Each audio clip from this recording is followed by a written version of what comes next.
now. So first of all, we have Robert Nobillo is the solutions lead for secure networking at Fortinet.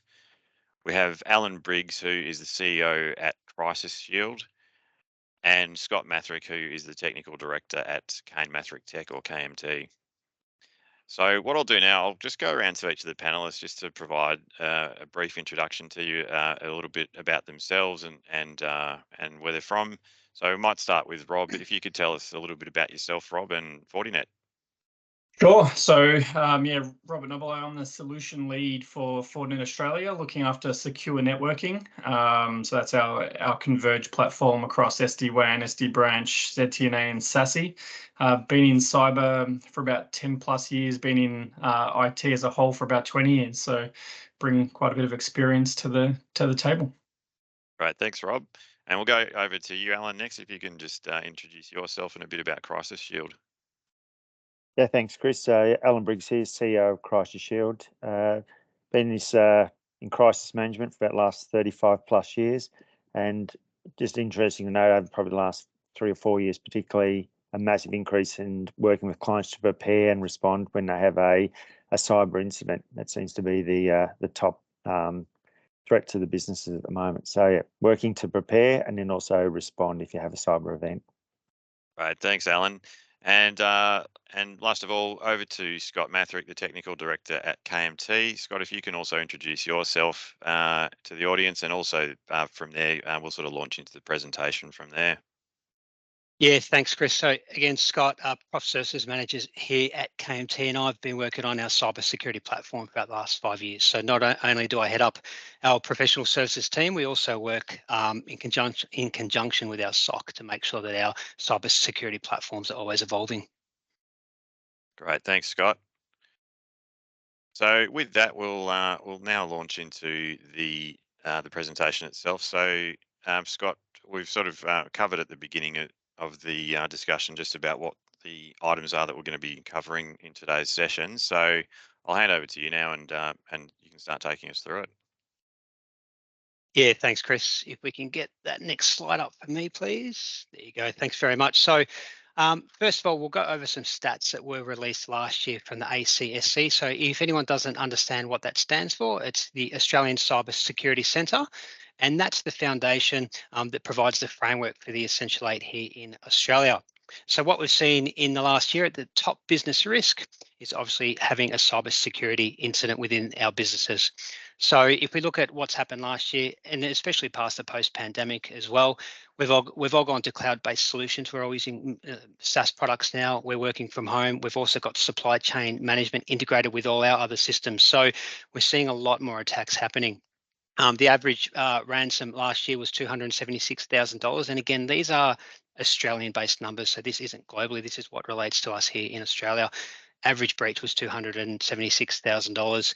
That includes the forensic, obviously paying a ransomware and all the legal fees that go with that. It does not include loss of business. So there's a lot of things that actually steamroll off the back of having a ransomware attack. I know we had one prospect that we went out to see last year.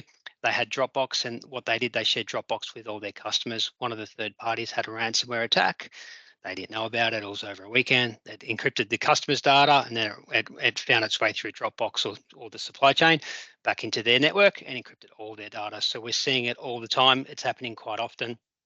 We've also got the latest reports here on our cyber incidents that are being reported. So even from the period of, it was July 2022 to January 2023, because the report's done every 6 months, we've seen that the actual numbers have increased by about 13%. So this is year on year. We're seeing this. The reports now, you can browse to the ACSC website and download that report, and you'll get all the stats. It's released every 6 months. And 91% of data breaches involve contact information, which you've all heard of Medibank, I'm assuming, Latitude Financial. I think we're going to talk a couple of slides later about JD Sportswear just had a massive ransomware attack in the last couple of days. So it's happening, and it's more and more. So it keeps continuing. Thanks, Chris. And if we're talking about the ways that all this is coming in, Obviously, ransomware is always up the top of the list, but if you look at the next two bar graphs under that, that's the main reason that we're having all these attacks. So it's mostly from compromised or stolen credentials. Now that comes in two flavors there. We've got it as unknown or through a phishing attack. So a phishing attack is when you get a pop-up on your screen. It could be to reset an Office 365 password or share a file with you or sign in for a COVID vaccination, which is what was happening a lot last year. You put in those credentials and nothing happens, but then someone has your credentials. And if anyone knows about the pipeline attack in the US last year across the Colonial Pipeline, that's how this happened. So a user was working from home, they had a phishing scam came up, they typed in their username and password, nothing happened. But what that gave the attacker was their credentials, which allowed them to VPN into that actual infrastructure, and they shut down the oil pipeline across the US in 2021. So that pipeline actually transfers oil from Texas all the way across to New York. It pretty much is the main supply in the US. They closed that down.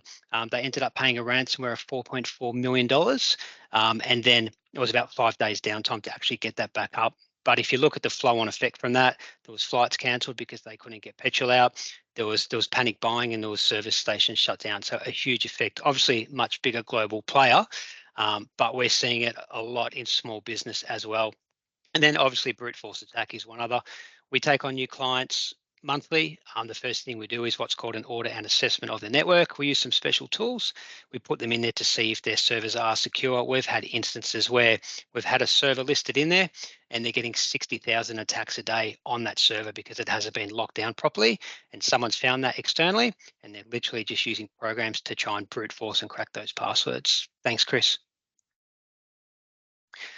Top sectors, if we go over the reports, even for the last 3 to 4 years, this hasn't changed. Health providers are always up the top, and that's because of the data they hold. If we think of a health provider, it's blood types, it's allergies, it's prescriptions, it's all your personal information. It's quite dangerous if that information is leaked out. Second to that is financial, tax file numbers, addresses, BSB numbers, all the information that could be potentially damaging to you if that was released. So those two are always up the top, the rest are always thereabouts, but the main ones that we always see is the medical and also the finance. Thanks, Chris. And then obviously the pandemic effect. So we've all been working from home, and the old way of thinking was if we're at work, we're behind the castle wall, so to speak, and we had the protection in the business. But at the moment, we're not. We're all working out. So we're all working from home. We're working from cafes. We're tethered to a mobile phone. We could be down at Chadstone Shopping Centre on the public Wi-Fi. So we're working from everywhere now. So we're on all these unsecure networks. So we don't have the protections that we once had. And that's why putting in an Essential8 platform and trying to protect the endpoint. And when I say endpoint, iPad, desktop, laptop, just to make sure that we've actually got those devices covered and that we're protecting them properly no matter where we're working. Nothing's going to change now. We are all working externally. We're on rotating rosters. It doesn't look like that anyone's going back to the office full time. So we need to change our mindsets now and start to think that it's no longer about the corporate network now, but it's about the actual device that we're on. And you can see there from IBM, the middle stat there last year, that the average breach, which was listed from IBM, was $137,000. This was last year. It's now grown again. So it is happening. And yeah, the pandemic effect only adds to it because of the way that we're all working. Thanks, Chris. Thanks, Scott. That's a really good overview of just the landscape that we're all living in now, and just the way, I guess, the multiple ways that cyber attacks can obviously occur. So it's a good sort of launching point now into talking about the Essential8 and what it is and the inclusions in that. So I'm going to hand over to Alan briefly just to talk about why we need the Essential8, and then we're going to have Rob take us through the Essential8 maturity level model and mitigation strategies. So Alan, I'll hand to you for that introduction. Great. Thanks, Chris. Look, yeah, just actually building on what Scott mentioned earlier with Dropbox and sharing, what we've actually found is a lot of our clients are actually getting breached, not because their system was weak, but they had a third party that was interacting or interfacing into their system. That could be a payroll. We had one client had thermometers on a production line that was monitored by an external company. So they've come in through, if you like, the back door, in through the got into your system, and then next thing you're getting breached. So we've found that a lot of people, when you're engaging a third party, will look at their insurance policy, their work practices. You know, we ask a lot of them, but we're not checking what their cyber maturity is at. And they may answer with something, you know, like, yeah, look, we've got a CIO or CISO. We're spending a lot of money in that space, but how do you know, is that sufficient? And this is where I think Essential 8 is just going to, my view, will soon become mandatory. So from a business perspective, if I'm engaging with someone now, it's one of the questions asked, have you got Essential 8 maturity?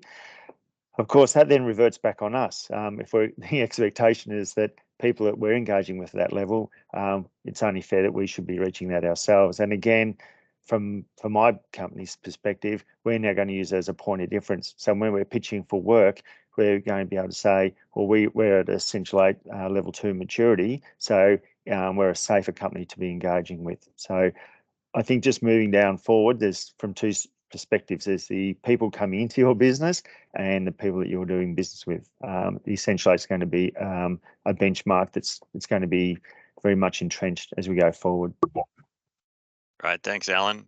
So we'll hand across to Rob now, just to actually talk us through what the Essential 8 is and all the different sort of components of the maturity model that's been built in that model. So over to you, Rob, to start taking the audience through that. Thank you. So yeah, Scott rightly called out Medibank. There's Latitude and Optus. I was lucky enough to be a customer of all three. And I can tell you now, when you get calls from your bank saying we're going to approve your new credit card, it's a bit of a shock, right? So the whole point of this is we're trying to make it as hard as we can for the attackers to get into our systems. It not only affects you as an organization, but it affects your brand. So, you know, I think very differently of those three providers because they had my information, and unfortunately they were recipients of a cyber attack, which then affected me and the amount of time I have to spend on phone calls, etc. So what the Essential 8 is, it's simply a set of mitigation strategies trying to make it harder for attackers to get into your system, to get access to your data, to make it harder for them to disrupt any type of operations or processes that you have in your environment. Now, is very specifically designed to protect your Microsoft Windows-based connected networks. There are still other things that we do recommend that you look at within your environment, such as network security, things like ZTNA and a zero trust strategy, but for the sake of this meeting, we are talking about the Essential 8 specifically and how it can, from the latest stats we've seen from the ACSC, at least reduce 85% of attacks in your environment if you are Essential 8 compliant. Next. Here we go. So the Essential 8 has maturity levels. So you obviously want to be at 3. You don't want to be at 0. Now the difference between these levels is basically the difference between the different types of attackers, right? So the harder you make it for them to get access into your system. Attackers work on a profit basis most of the time. So you've got lots of different attackers. You've got script kiddies who are, you know, just scanning the internet, seeing what they can find. Are there any open ports? Are there any credentials that we can actually find? So you want to at least get off 0. So you're reducing that threat pool for those attackers to get into your environment. So the more you mature, the harder you're making it. And all you need to do is make it hard enough for them to stop trying, because they do also have a tipping point where for them to launch a cyber attack isn't free, right? They want a return on investment. So as long as you're making it hard enough for them to get into your system, they're more than likely to move on to the next target. Thank you. So as with most things, the more secure you become, the more the more expensive it's going to become. And one of the things that we're seeing is, yep, it's all well and good to get to level maturity 3, but you're going to need to put a lot of things into play there. You're going to have a lot of different security tools. Do you look at going with 8 different vendors across all the different stacks? Do you look at, you know, trying to consolidate down to a single vendor? The more tools you're implementing in your environment, while it can make you more secure, it can actually add a lot of complexity into your environment. That's where partnering with a company like KMT can take a lot of that burden off you, because you don't necessarily have all those resources to manage an app control tool, a whitelisting tool, a backup tool, everything else. So as you progress, while it does make you more secure, it does add a lot of complexity into your IT environments.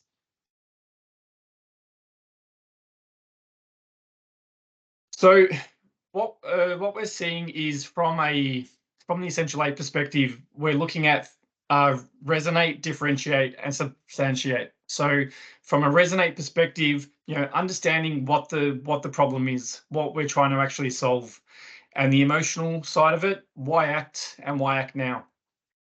To differentiate, what's the impact to your business and your customers if you do become Essential 8 compliant? So how's it going to affect us if we don't do anything? How's it going to affect us if we're at level 1, level 2, level 3? So getting an understanding of what you're actually doing in there.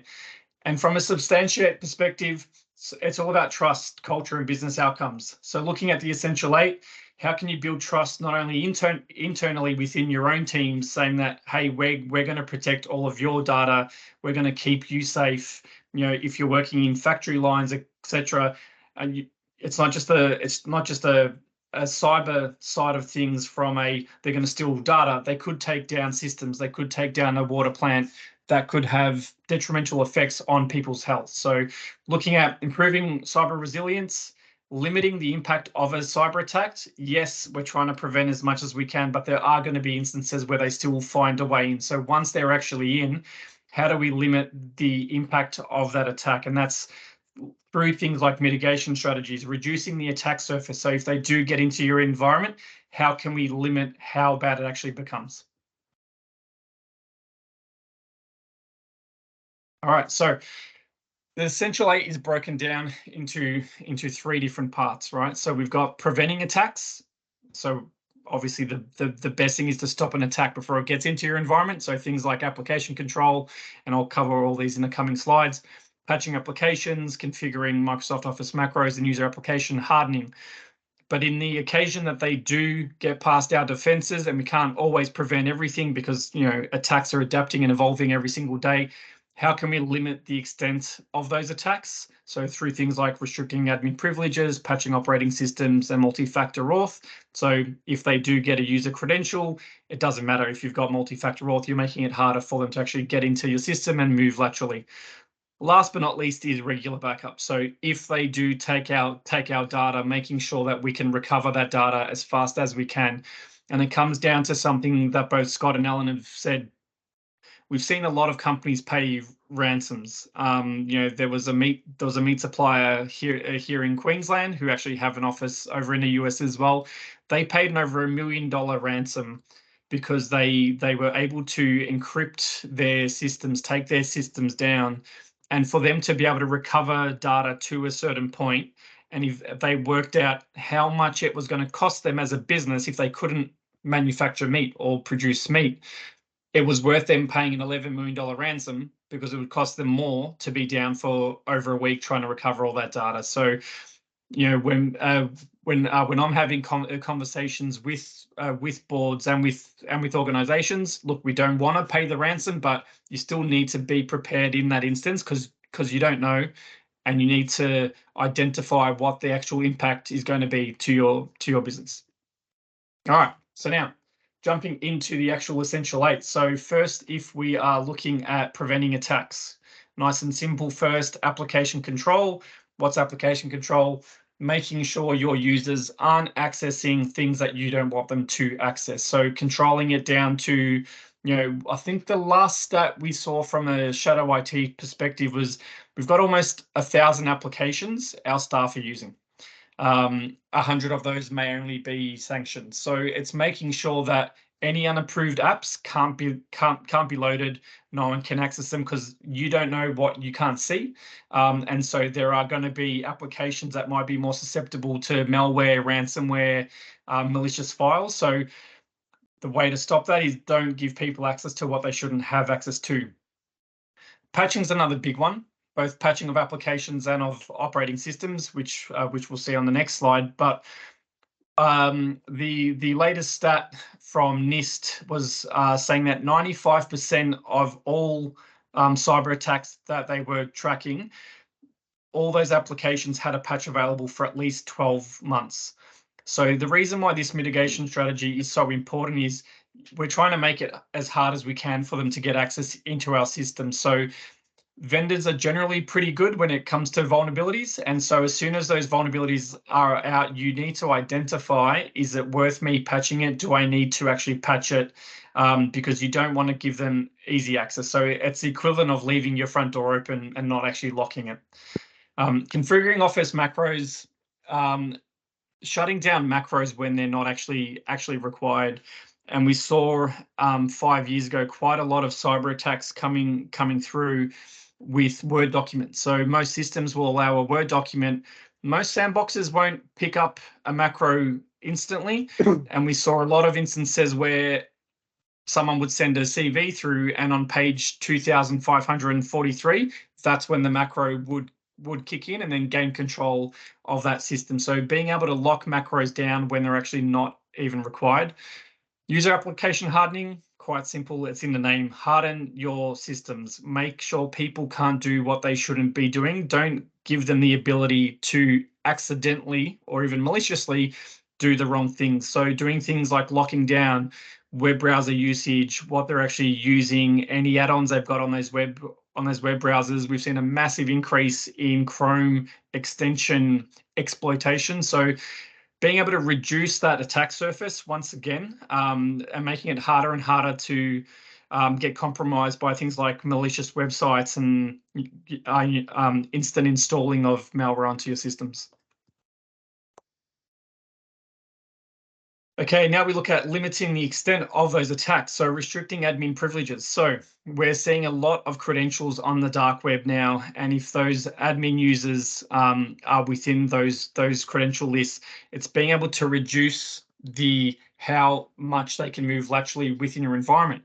Generally, an administrator has a lot more access to a lot more systems and a lot more servers within your environment. So if you can restrict admin privileges and make sure only people who should have them, it's going to help if you do get attacked, or if there is penetration into your system, being able to restrict how much they can actually move within your environment. Patching of operating systems, I covered that one from an application perspective. It's the same from an operating system perspective as well. So when the likes of Microsoft are releasing patches, making sure you're patching them, especially if it's a high severity. Now, you don't need to patch everything, because if you did, I think by last count, there was over 40,000 CVEs. Patching every single one is going to be almost impossible. So making sure that you're patching the most critical ones within your environment that are going to have the most impact, making it harder for an attacker to completely take over your applications. Multi-factor authentication, probably one of the easiest ones, if I'm being frank, based on my previous experiences, but making it more difficult for the attackers to use stolen credentials to get access. Yes, they may have a username and password for a user, but if you've got multi-factor auth, it could be just a token on your phone or Google Authenticator. It makes it a lot harder for an attacker to use those stolen credentials to get into your environment. And last but not least is backups. Your last line of defense. If we do get attacked, if we get owned and they take our data, they encrypt our data, being able to back up as fast as we can to the most recent backup that we actually require.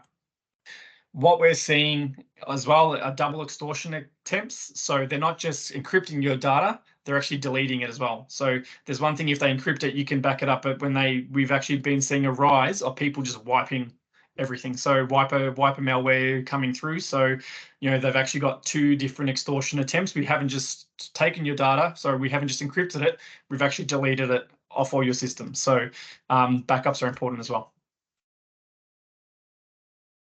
Right. So how does the Essential 8 relate to other security programs? Now, whether it's PCI compliance, HIPAA, Essential 8, everything realistically takes bits and pieces off different frameworks, whether it's NIST, and we see quite a lot coming off NIST, ISM frameworks, ISO frameworks. We're going through we're in the process of our IRAP certification. A lot of the IRAP certification is just using ISM. So the Essential 8, what they've done is taken bits and pieces and the most critical bits, and it's almost like they've taken it to the level of, what's the easiest we can do to have the maximum effect. So there's a lot of strategies there. If you've ever gone through ISO or NIST, there's hundreds and hundreds there. So limiting it to 8 is going to make it a lot easier than trying to hit 144 controls or 2,000 controls. So Essential 8 is taking bits and pieces from all those different frameworks there. And just if we touch on this, so as you can see on the right-hand column in Protect, most of those are part of the Essential 8. It's not the be-all and end-all. As I said, Essential 8 does really focus on Microsoft Windows. But if you look at things like cyber insurance, SIEM and log management, have an incident response plan. Do you have a security operations center? Can you run one yourself? So Essential 8 isn't the be-all end-all. It's going to help you stop a lot of attacks, but you need to add other bits and pieces within your environment. We're seeing a lot of people looking at zero trust. I know the US government is starting to mandate zero trust strategies within their environment as well. So it can be as simple as looking at things like authentication, users, who should have access, what they should have access to, giving people least privilege access to your most critical parts of your system. I think that's me done. That's great. Thanks very much, Rob. That's a really good overview of the Essential 8. So really what we want to sort of do next is go over to Alan. Alan's actually going to talk about what this sort of looks like in the real world. So Alan's going to take us through some real world case studies of particular breaches that have occurred, and also then sort of take us through the director's responsibilities around a business's cybersecurity posture and the responsibilities of directors and their boards. So Alan, we'll go across to you and start taking the audience through that. Great, thanks, Chris. First one we just got up is Optus. And look, I always look back at these and think, what lessons have been learned. And from the cybersecurity, obviously quite porous that they had the attack. But from our perspective, it was particularly about the way it was managed once it occurred. So a few things there. One is that they clearly hadn't rehearsed this, because when it came through, their response, some of the things they said, for example, the CEO came out and said, "We're not the villains here." And while technically that was correct, the people who had been impacted saw them as the villain. So that was one of their major faults.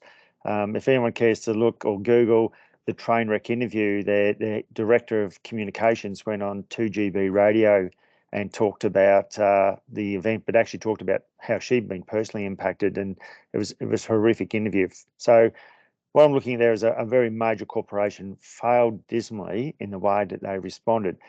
The other big criticism of Optus was they had a lot of personal data, and that was everything from passports, driver's license, home address, bank account details, and they're very slow in responding. And the expectation now, if I've got that personal data, there's not so much there's a regulatory compliance, the 72 hours, but it's more important is the moral obligation. So the more sensitive the data that you're holding, the quicker you need to respond. And lessons we're learning now, and we're going to customers and saying, what data are you holding? And do you really need to hold that? And if it's old customer data, get rid of it. And if it's existing customer data, do I really need to add that much detail? So again, the more rich or more detailed data, the more risk that you're actually holding. So just from Optus, poorly managed the impact of them, lost a lot of customers, lost a lot of faith. Hadn't done the IT backup, and certainly hadn't done the executive team training to respond to that. So a lot of lessons on that one. And now a class action, by the way. Again, just talking about the exposure, and you can just imagine if you were a paramedic and some of your personal data, and some of these people were, had drug and alcohol, they were, had personal issues that had been stored, and then that was exposed. So again, it just had a huge vulnerability, and a lot of people look at these data or ransom attacks and saying it's around encrypting a system so you can't operate, or we want a ransom, but sometimes we're just going to expose the personal data that you're holding on there, and the impact of that on the business is huge. So people will expect if you've got very high sensitive data, you're going to have that very well secured, so people can't have access to it. Hang on to the next one there, Chris. I just want to touch on this. It's a UK company, but it's interesting. A lot of people, and I'm making assumptions here, probably people even on this webinar are thinking, well, look, I'm not a health department. I'm not an Optus, so does it really apply to me? And what we're finding now, a lot of small companies are actually being hit. And I've got one of our clients is a caravan park operator, and they were hit just before Christmas, and it was a $10,000 ransom. They tried to fix it themselves with their own IT department. They're just a local IT people. They couldn't rectify it. They ended up paying the ransom. So a lot of people are getting lulled into this really a false sense of security. I'm just a small company. I won't get attacked. You will. And I'll keep reiterating to everyone I talk to, work on the premise you will get attacked, not if, but when you'll get attacked and how well you're prepared. So again, this is just a sports retailer. No one would have thought they'd get hacked. And there's a number of these companies now are also a victim of it. So don't sort of think, oh, look, we're not in the sort of spotlight. We're not a major corporation. It doesn't matter. It'll happen to you. Just work on that premise. And that's, again, the essential aid and doing the exercising to make sure you're in a good position. I'm a JD Sports customer as well, so that's Fortinet. That's Fortinet. We'll probably find a few more for you. All right, so this is very interesting from our perspective. There's two aspects when we're talking cyber. One is the IT, the technical side, which is extremely important, but running parallel to that is the what I call the executive side or the strategic side. So and we've run with clients, we run exercises, and we've had clients who've had real cyber attacks, and we particularly work with the executive team. And some of the things that come up, and I've just listed a few of them here, do we pay the ransom? Now, your IT department's not going to help you with that. You have to make that executive decision. The general advice from government is not to pay a ransom, and for good reason. However, having said that, if I'm running and we've seen clients with running big operations that look, just pay the ransom like the Meatworks from the US, because it's the cost of us not getting up and operational is far more than what the ransom is. So again, you got to have a very clear position. Are we going to pay a ransom or are we going to pay that? The next thing is, what does the insurance cover and not cover? Every time we've been involved in exercising and in real events, this has been a huge issue, because a lot of people say to me, we've got cyber insurance, great. Then we go and ring the insurer and they then discover, well, we're actually not covered for what we thought we were covered. And then what advice and support does the insurance company give?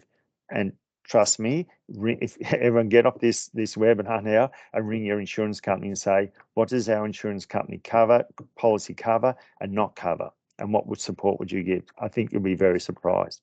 So get that covered off. Do we talk to the media or not? Now, this again is very interesting. General advice, particularly from insurers, we've seen is not to talk to the media. However, if you're holding very sensitive data, there's certainly a moral obligation that you'll get out there on the front foot and advise people. Again, you'll be very heavily criticised if you hold that back for a period of time and then it starts getting leaked onto the dark web and other places. Do we disconnect from the World Wide Web? I had a client, had a major cyber incident. I was working with their executive, their critical incident crisis team, and the CIO said we must disconnect, and it took 12 hours before they made that decision to do it. It was a long 12 hours. So you want to be clear, and again, I go back to exercising. Will we disconnect? What are the impacts of that? Is that the best way to go? What are the regulatory obligations? Who must we tell? Now, depending on your nature of your business and the information you hold, there are some regulatory obligations you need to have, and we call it a cyber playbook that you go through and go, this is who we must tell. And then leading on to that, what are our moral obligations? Who should we tell? If you've got my personal health records, bank account, passport, I would expect you to tell me fairly quickly. And I'm saying fairly quickly, within 24 hours or less. How sensitive is the data we hold? Interesting, a lot of clients we work with now, it's one of the questions we pose. What data are you holding? Do you really need to hold that? Have you got old customer data? Get rid of everything that's not necessary. Sometimes you do need to hold sensitive data. And if you do hold sensitive data, we want that as best protected as we possibly can. So again, just doing that audit to go through, what are we holding? Do we need to or do not? What's been impacted? Do we have to cease, isolate some operations? So again, running the exercising, going, what can we keep operating? What do we need to shut down? And exercising that, so all right, if we lost production, can we keep the business running? If we lost payroll, if we lost the HR system, can we isolate them? And does that impact, what's a knock-on effect to the other parts of the business? Exercising that to find out. Where's the business continuity plan and what does it say? A lot of us learned a lot of lessons out of COVID about business continuity plans. Again, you should be testing that, saying, well, what's the business continuity plan? If, for example, we did get locked out, we can't access our data, what will we do next? You should be, again, exercising those to say, is it robust enough? And can we lean on that if we need to? If it's caused by a third-party provider, how do we manage that? Now, it's very interesting.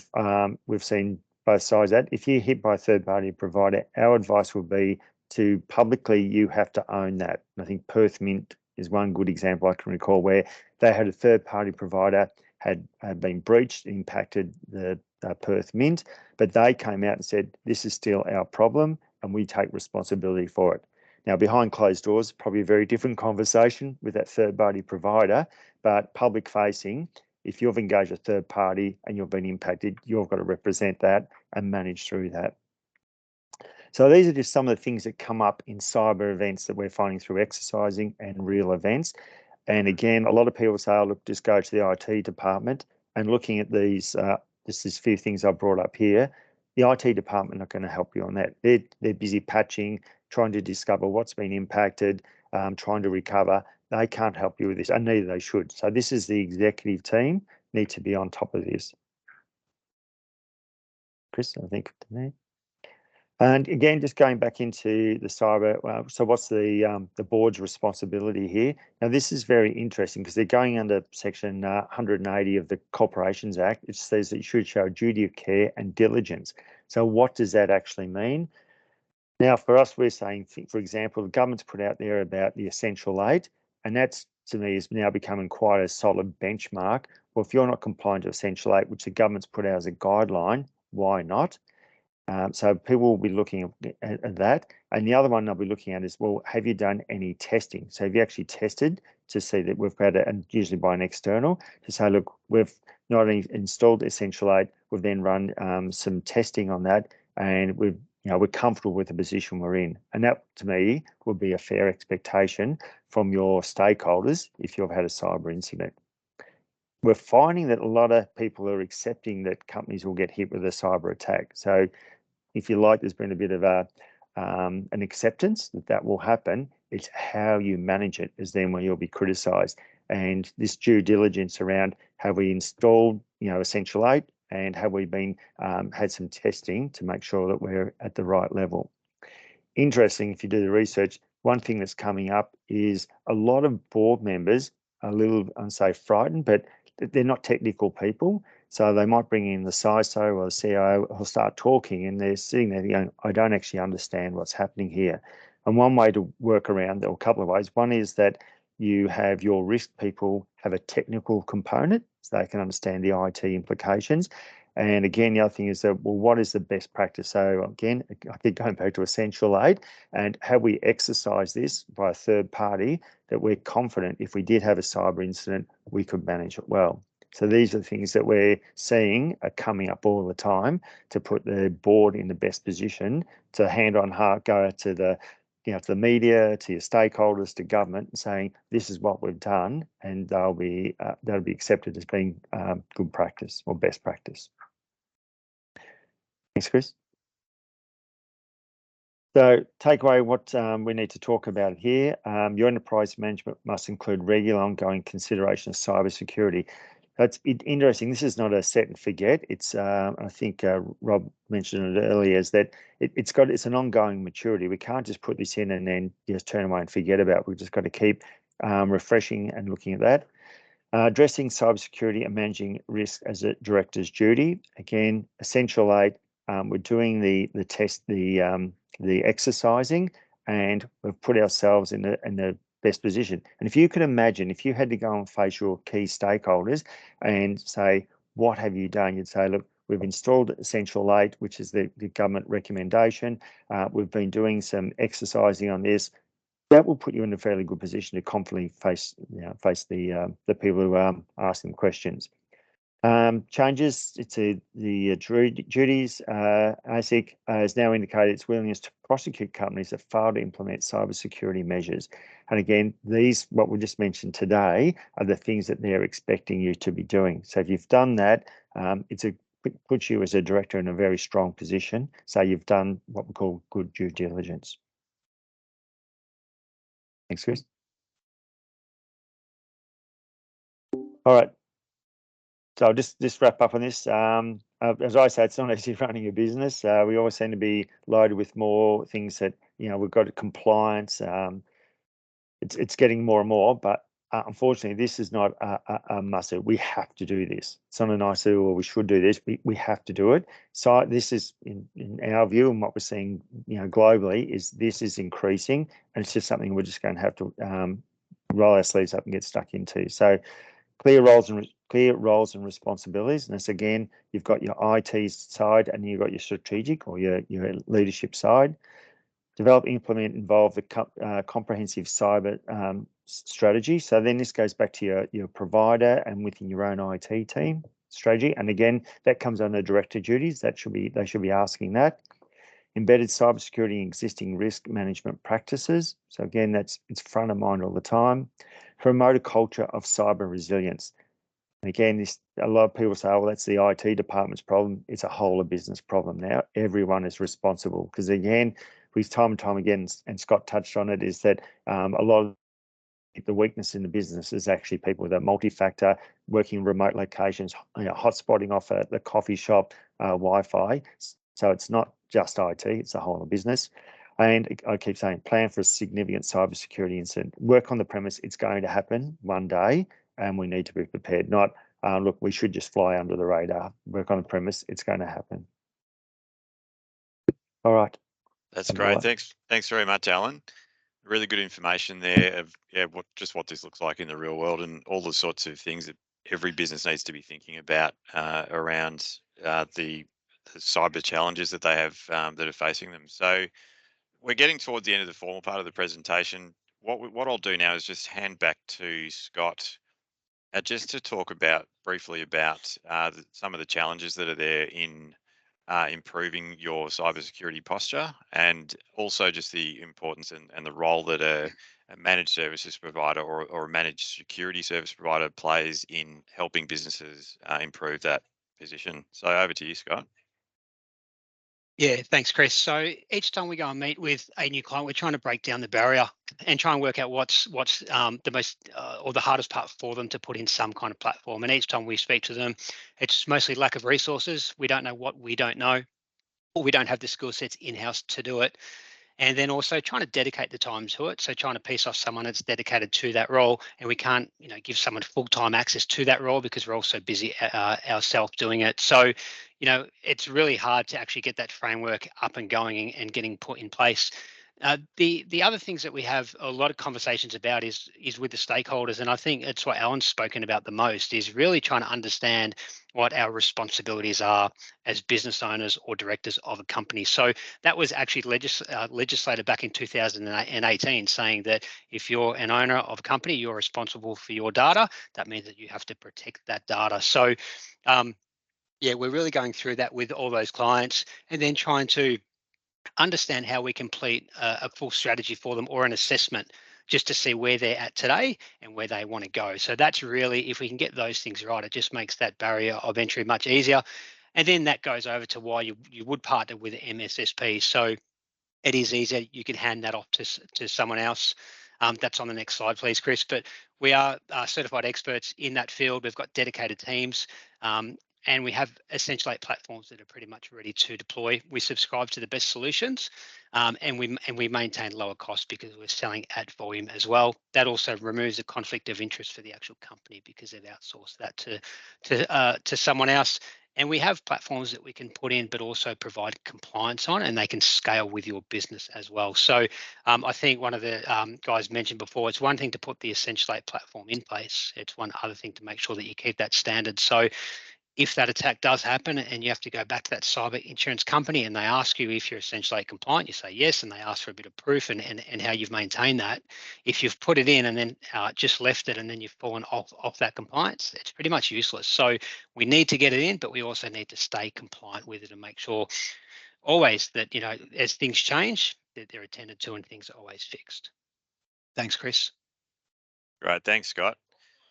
So probably just before we throw over to the audience and go through a few questions that we've got towards the end of this the presentation, we might just go back to each of the three panelists just to get, I guess, a bit of a take on what an overall message for the audience would be just around advice around implementing the Essential 8. So perhaps, Scott, if you wanted to go first in just providing that bit of advice that you would recommend to the audience. Yeah, sure. Thanks, Chris. Probably just following on from what I just said, using an expert to actually complete that assessment, just to make sure that you're getting it done right. There's plenty of online assessments, but whether you know how to answer the questions properly can be challenging. There is quite a few questions in there that you have to have a technical background to answer and make sure that you're doing them, but also understanding your business to make sure that whatever you're saying you're doing is happening in all other areas of your business as well. And then trying to understand the Essential 8 framework. And really understand your director's responsibilities as well, getting it in. And then if you do have cyber insurance as well, making sure that you read your policies like Alan touched on before.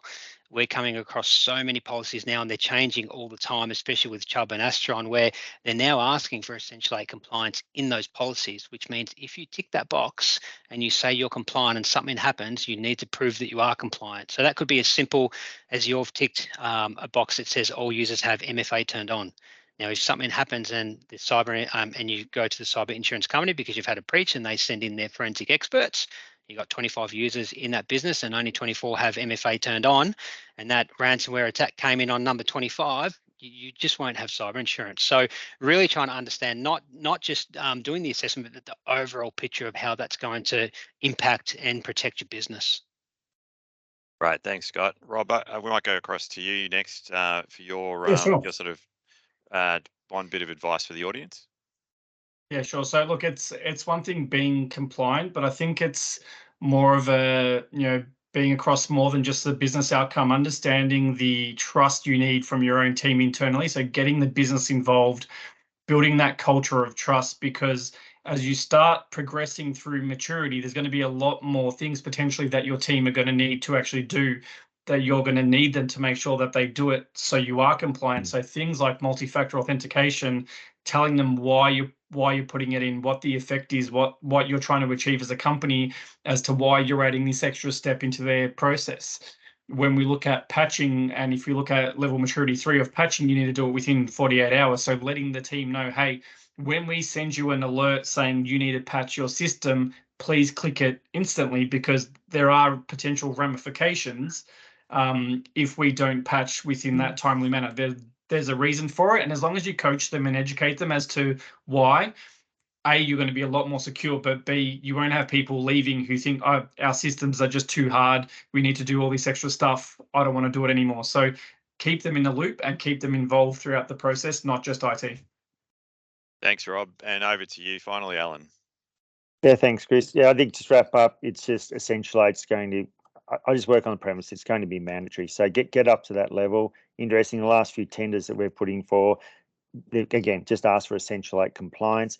And the other thing is get in there and do some exercising, test it. I mean, it's all good in theory. If it's you say, yep, we've got all this documentation, come in and get an external, even do it yourself, but ideally get an external come in and run a cyber incident, and that'll really flesh out how well you're prepared. Because and we've run a number of exercises, and it's interesting. At the end, they've all said, "Thank goodness that was an exercise, not the real event," because the things we learned, we wouldn't have liked to have had to learn that, and found out what we weren't prepared for during a real event. So, Essential 8 and do some exercising. Good advice. Thanks, Alan. And thanks to all three panelists for all the contributions through that discussion today.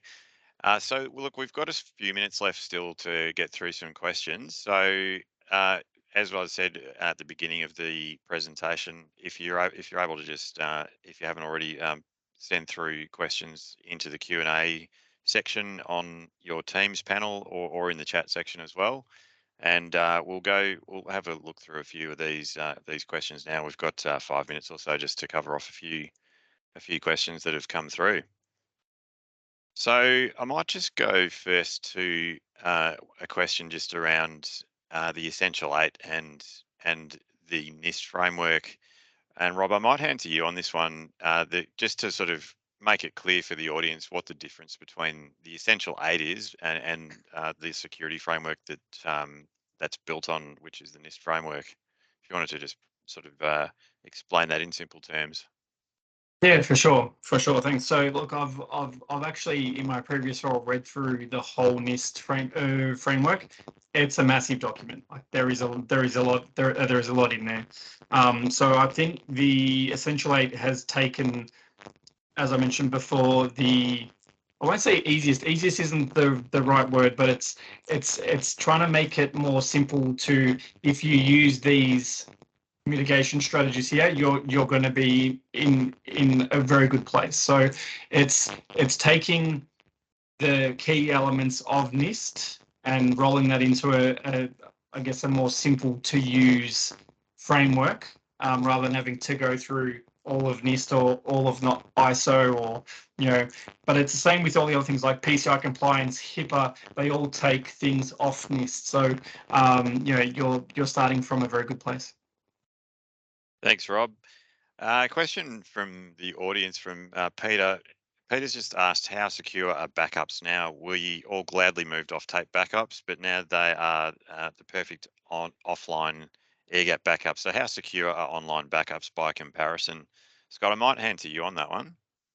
Yeah, sure. So obviously, the rule of thumb or best practice is having 3 sets of data. So on-prem data, on-prem backup, offsite backup. So that's our 3 forms of production data. How we do it, obviously we have production data and a backup on site. Now, when we have our backup on site, the backups on site still need to be locked down by lock and key. And what I mean by that is they're on the network, but they need to be locked down. When ransomware hits a business, this is what mostly happens. If the backup vault or wherever you're storing your backups isn't locked down, the ransomware will find its way there, and then you encrypt your backups. And then in most cases, most people don't have any other forms of backups because that was their backup. That's now encrypted. So we need to actually do that first and lock down the primary source of backup.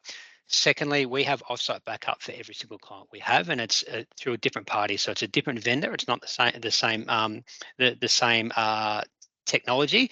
It's a totally different solution that gets pumped out offsite each day. Ours are encrypted in transit, which means we have special keys on each end to actually transfer that data out. Ours are stored in Sydney. And then to actually get to that data, it's still locked down by MFA as well. So to get to our backup data, you have to have access to the KMT systems. Then you have to have an MFA account, and the encryption key is just to restore data. Again, it's looked after by a third party that are ISO 2700 compliant as well, which means they're Essential 3 compliant. But that's how we do it.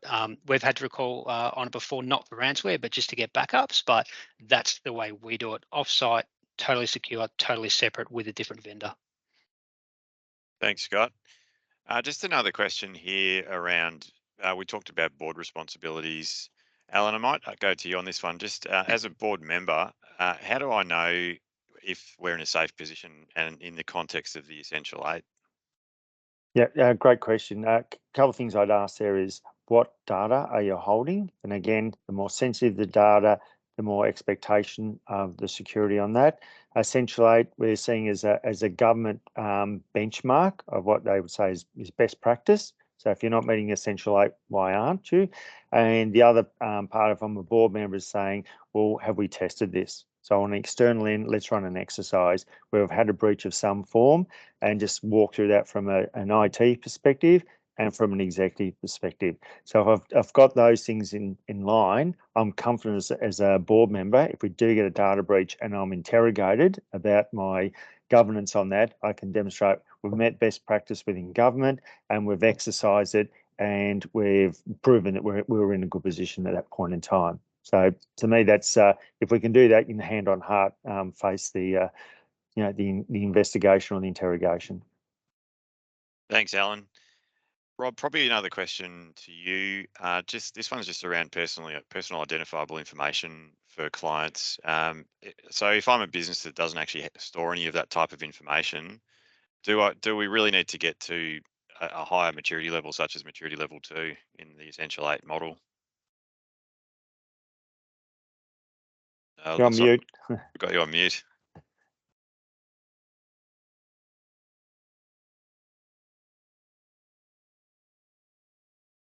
Looks like we might have lost Rob's audio there just for a second. We might just go to another question to Scott in that case. Scott, perhaps you may want to talk about a response to that question in particular. Yeah, sure. So it is important to obviously understand what data you have. We have plenty of clients that are in the same boat, that they have a third-party app or a third-party cloud-based provider that holds all that information. And the first question that we ask is, are they ISO 27001, and do they have the right procedures in place to protect that data? We looked at a password program about 2 or 3 years ago when I read the fine print, because we were thinking about using this product. I read the fine print, and basically in that fine print, it said that the customer was responsible if they had a breach, and we didn't partner with that company just for that reason. So you need to find out if they have the data and they have the right controls in place, but therefore your own data as well. Even though you're not storing personal identifiable information, it's still your systems. And if that system goes down, what is the cost to you if you can't run your business? So one of our clients are in manufacturing, and they've told us this a few years ago, but they've told us that if they're down for a day, it costs them $1 million a week. Sorry, it costs them just to be down. So they understand that if they don't have that data, even though it doesn't have that information within it, if that data's down or lost, they can't function as a business. So you still need to protect it. Right, thanks, Scott. Look, that's probably we've just hit 1 o'clock, so that's probably about all the time we've got for questions. Just before we sort of wrap up. In doing so, if you are interested in learning more about how to bolster your business's cybersecurity posture and how to align your business's posture to the Essential 8, you will receive an email from us post the webinar, just with it's an Essential 8 self-assessment, and that'll help determine your company's current maturity level. And if you need any assistance, you can request to be contacted for further discussion simply by responding to an email. Alternatively, you could also go to our website, which is kmtech.com.au, and there's a contact us form on the homepage there where we'll follow up your inquiry from there. And yeah, we obviously really look forward to any questions that you may have for what this information that's been presented today may have prompted for you.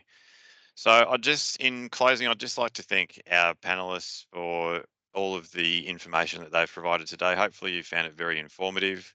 I'm sure it's probably generated questions for many of you, whether you knew anything about the Essential 8 at all, or you've sort of some way down the path to looking at bolstering your cybersecurity posture through the Essential 8 already. And obviously, a big thanks as well to the audience for everyone who's joined us today. We really appreciate the time that you've given up today to listen in on this webinar. And as we said, if there's any other questions that come following the webinar, we'd love to hear from you. So thanks again to everyone, and we'll wrap it up there for today.